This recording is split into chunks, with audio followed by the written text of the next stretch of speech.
A lot of people just thought we were crazy. They didn't understand how we could leave what we'd worked so hard for. You're either ranchers or you're not. The hardest part about living like this is there's no days off. You know, sometimes you're tired and you want to sleep in, and it's not really an option when you're raising animals. We jumped into ranching without really knowing what we were doing. Most people thought we were crazy. My name's Mary Heffernan. I am a rancher at 5 Mary's Farms with my husband Brian and our 4 daughters, who are all named Mary. It's very confusing.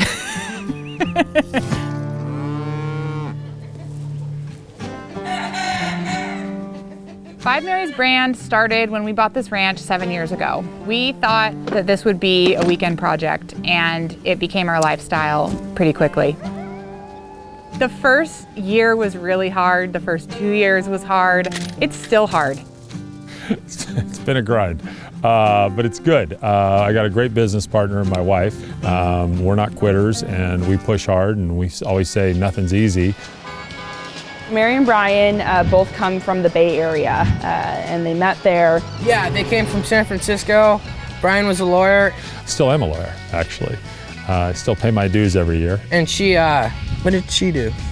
I don't have a clue where they came from. I'm from Menlo Park, California. It's now part of Silicon Valley. It's kind of the hub of all things tech. Mary has been an entrepreneur for a really, really long time. I met Brian, and he was working as a corporate attorney at a big law firm in the Bay Area in a high-rise.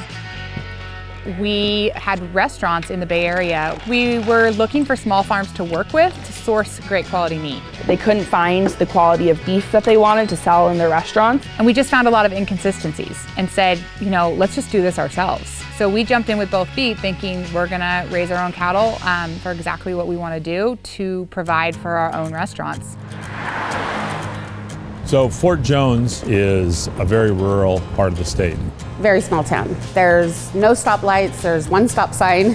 And so they moved up here, bought a parcel of land, and then started driving up on the weekends to be part-time ranchers. Every weekend, it was about a 6-hour drive with 4 kids and 4 car seats. Figured out that there's no such thing as part-time ranching. And we kind of looked at each other like, should we just not leave? Like, should we make this our life and move here?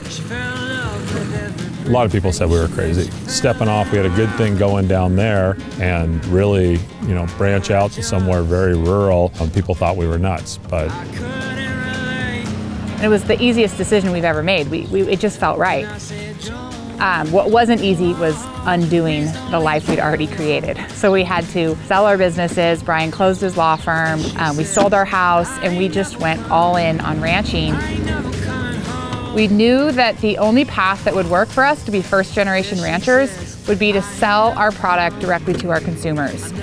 Yeah, Mary has her hands in everything. There is nothing that she doesn't touch. She's very busy, and then there's the kids. The 4 girls are actually named Mary. It's very different. At least 4 or 5 times a day, people ask, what is 5 Marys, and is there really 5 Marys? I'm like, yes, there is.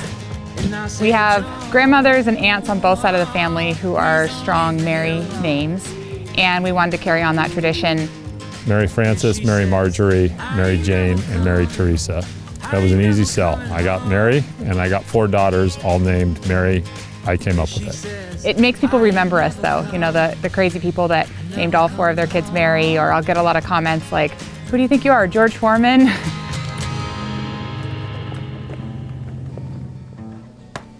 I think some days are tough, yeah. I've heard Mary say it, and I quote Brian, what he says, and I've heard Brian say that his worst day at ranching is still better than his best day lawyering. There's a lot of hard days in ranching, but we tackle them together, and it's not always comfortable, and it's not always convenient. I said I was going, and I went. But there's a common purpose that keeps us together and keeps us moving forward.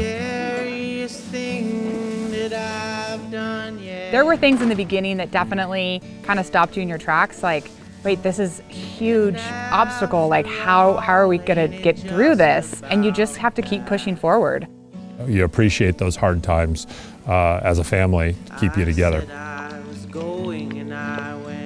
You know, we both have always had a really strong work ethic. We knew we could make this work with a lot of hard work. I've never been the smartest guy in the room. I'll never be the smartest guy in the room, but I always work hard.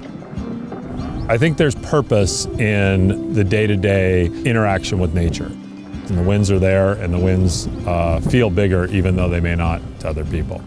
Using technology as a farmer or rancher seems like a foreign concept. You know, you're kind of getting back to the land and getting back to your roots, and then all of a sudden your business is built on using your phone. I would use Instagram just as a way to share the day-to-day life with friends and family back home.